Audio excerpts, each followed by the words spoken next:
Hey guys, welcome back to today's video. Today is Friday, January 1st, 2021, and today we're going to be talking about the approval rating of President Trump. Now, the reason why we're talking about this is because we are looking at a Georgia Senate election that will take place in just a few days.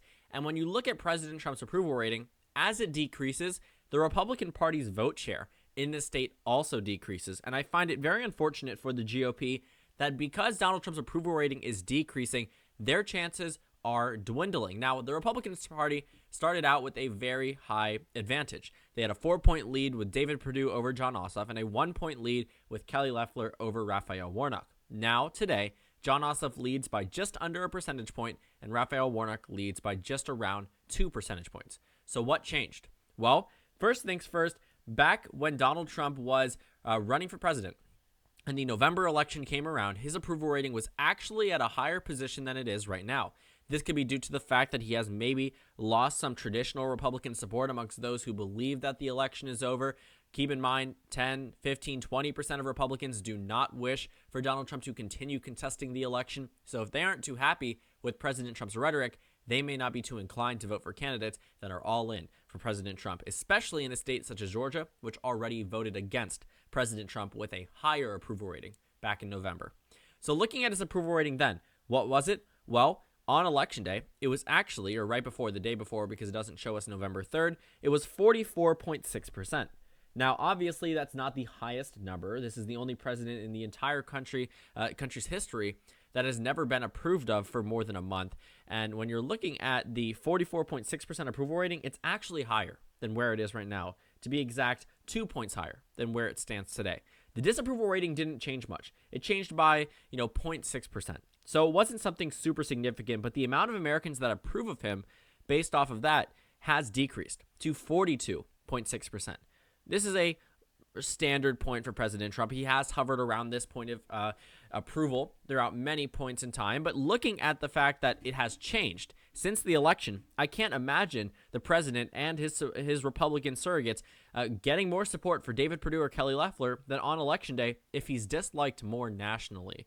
And I know we're talking about the state of Georgia. I know we're talking heavily about a state that is going to have monumental impact on the 2020 Senate composition, the Senate results, which really, I guess you could say 2020 to 2021 Senate elections now. But looking at the Senate results in this election, in the 2020 election, even with this 45% approval rating for Donald Trump, he still lost the election. So I think this is actually a perfect state where approval rating nationally does directly correlate with election performance, because his approval rating wasn't too high. It was actually, just 4 points less than the vote that he actually received in the state, or 4 to 5 points less. But when you're looking at the results then, he couldn't even crack 50%. He got 42.26% of the vote, 49.26% of the vote. That's roughly around the same number that he got. Just Hillary Clinton did significantly worse in 2016 that he got in 2016. So looking at the number of votes that Donald Trump got in this election, let's take a look at how well the Republicans did. Well, in the regular Senate election, not the special, David Perdue received 49.7%. That is higher than Donald Trump's, but that is only 0.5% higher. With this 2-point decrease in terms of Donald Trump's approval rating, and I'm sure 100% of that, previously approved of Donald Trump voted for Republicans down ballot, or 90 to 100%.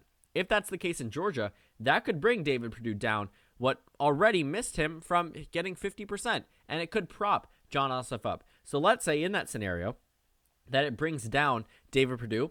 He goes down to 49.1%. Well, where does that 0.6% go? There's only one other candidate in the race.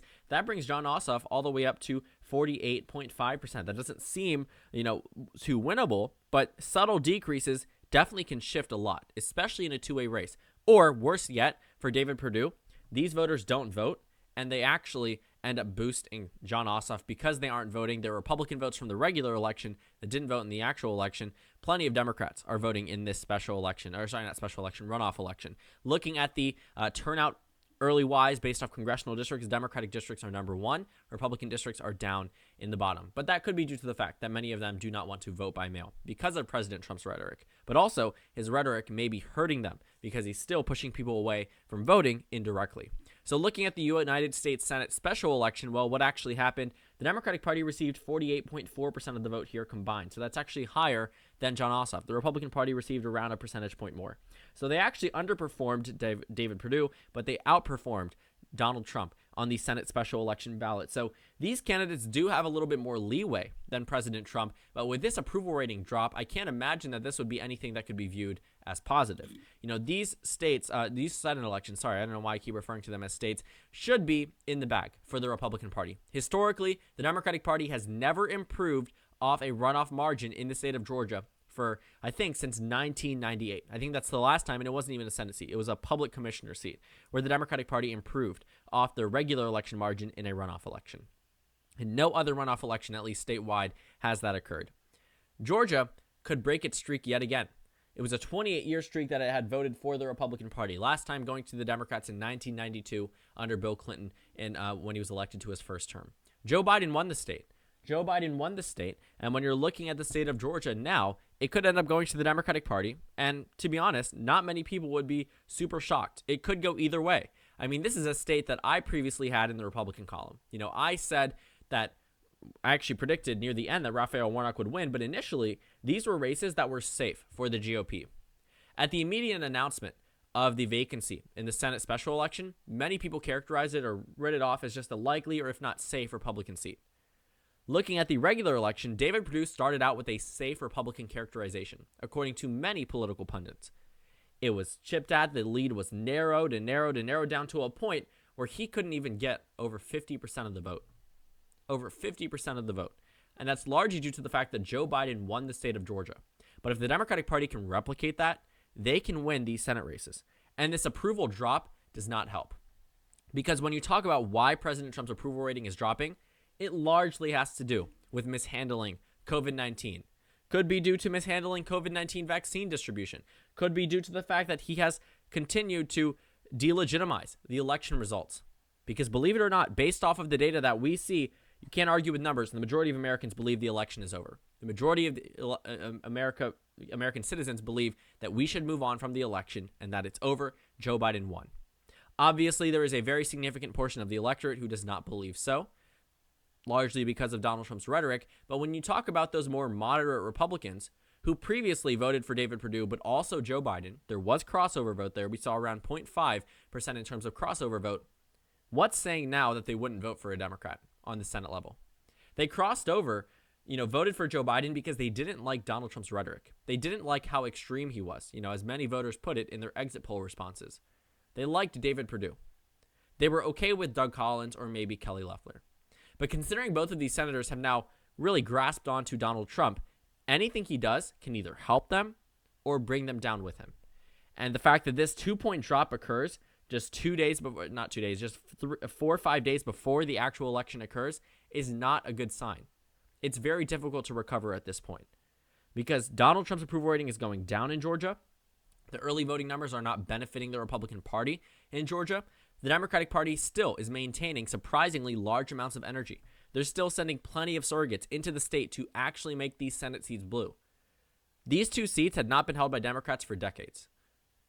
Looking at the results now, based off the presidential result and the early voting results, the Democratic Party will start out with an advantage on election night. That seems to be absolute. And I said multiple times throughout this entire campaign that even through the regular election, that Warnock was the only Democrat who I actually saw with a feasible pathway to victory. On top of that, I thought the Republican Party, I still have a part of me that tells me the Republican Party is going to win both Senate seats, but I would not be surprised one bit if the Democratic Party won both of these Senate seats either. I would not be surprised whatsoever. And people with the money are not surprised either. In fact, they put Raphael Warnock in the advantage now. That's the first time this has happened in quite some time. The last time that happened was before the election in November. That was the last time. People are noticing that the tides are changing. People are noticing that the early voting numbers are benefiting the Democratic Party. People are noticing that Donald Trump is dragging down these Republicans. Because plainly put, he is. He's a lame duck president. Mike Pence is set to certify the election results on January 6th. Nothing has worked for the Trump campaign, and the fact that Donald Trump continues to tweet, continues to argue that the election is not over, is something that I really don't think is going to work well, especially in a state he lost. People may say that's just politics. I mean, obviously, when you lose an election, you're not going to be happy about it. But when you're talking about the Georgia electorate, they already pushed away Donald Trump. They were okay with the idea of Republicans in the Senate. There were split ticket voters in Georgia. But you have to ask, are they still going to vote for the Republican Party? With David Perdue and Kelly Loeffler almost all but calling on their governor to resign, almost all but calling on their Republican statewide officials to redo the election, endorsing Donald Trump's baseless claims of election fraud. And that's not a biased thing to say. They are baseless. There is no evidence of it. Otherwise, his appointed Supreme Court would have upheld it. They would have opened the case. They would have continued to investigate, but they didn't, along with 60 other judge rulings. You know, there's a reason why this isn't a strategy that can work in a state you lose. There's a reason why Donald Trump should not be the main reason, should not be the main face of these Georgia runoff elections. Because the runoff elections could have been used as a way to temper a President-elect Biden. Donald Trump could have visited that state and said, I lost the election, but now it's time to ensure that the, in their words, radical left does not actually do anything in the United States Senate. But considering that Donald Trump is still trying to argue, he's going to Georgia holding rallies, stop the steal rallies that are held either in his name or not in his name. And when you have people saying the election was rigged, who is going to vote in a rigged election? Realistically, if you truly believe the election is rigged, you're not going to vote. You are not going to vote. And Donald Trump just encouraging this rhetoric is something that people are picking up on. People in Georgia are picking up on it. The Democratic Party is picking up on it. Republicans are going down there and saying, no, still vote, because there are billboards out there that are encouraging people not to vote. There are people arguing that you should not vote in a rigged election. And that is something that is going to hurt the Republican Party. No matter how you try to cut it, that is going to hurt the Republican Party. And based off the change, and you can actually see when Trump's approval rating was at 45%, this is right here, same day, November 9th, Trump's approval rating, 45%. Disapproval rating, 52%. Now, disapproval rating is 53%. Approval rating is 42.6%. How did the numbers change? Well, they went from Perdue +4, Loeffler +1, to Ossoff +1, Warnock +2. It's clear. You can see it right there. The numbers do not lie. There are very clear trends in this election. There are very clear trends in this election. David Perdue not showing up to that debate certainly did not help. Kelly Loeffler and Raphael Warnock's debate definitely didn't help Kelly Loeffler based off of the reaction from the people of Georgia. Following that debate, the polls indicated that the Democratic Party is doing better in the state of Georgia. That's factual. And one can argue, why are we listening to the polls? And I get it. Well, don't look at the polls. Look at the election data that we've seen so far from the early vote. A very big increase in terms of the percent of African-American vote in the state compared to 2020. Well, take a look at the betting markets. People that have money invested into these races that take a traditionally unbiased point of view on these races are betting on the Democratic Party. Why? Because they see it. I see it. You see it. You can't argue with numbers. And not to say the Democratic Party is absolutely going to win these Senate races, but as the days get closer to the election, it's becoming more and more likely. A month ago, I told you the Republican Party had the advantage. 3 weeks ago, same thing. 2 weeks ago, same thing. Last week, I started questioning it. Started questioning whether or not the Republican Party would lose these seats, because it is the Republican Party's races to lose.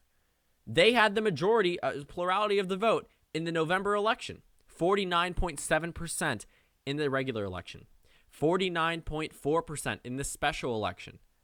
The Democrats ran behind by 2 points in the regular election, 1 point in the special election. And that's with a libertarian candidate in the regular election. Typically, libertarian voters lean to the right. Looking at the independent candidates, there were right-leaning independent candidates in the Georgia Senate special race that took away from Republicans. So the Republican Party should have these races in the bag if this was any other type of year. But the Democratic Party is continuing to fight for these states like their lives depend on it, because in reality, their Senate control does. The Senate will be decided by one singular state, and there is so much that's happening right now. But with Donald Trump's continued rhetoric about a rigged election, involving himself so heavily with the two senators that are vying to control the United States Senate for the Republican Party, it becomes more increasingly difficult as the approval drops especially in a state that didn't vote for the incumbent president already. So thank you guys so much for watching this video. Make sure to comment down suggestions below. Subscribe on the left if you haven't already, and check out the Instagram and Twitter. At the bottom left of the screen, there's also a Discord server for you to go ahead and join. On the screen, there's a video you can watch and then a playlist for my post-2020 election videos. Again, thank you guys so much for watching, and I will see you all tomorrow.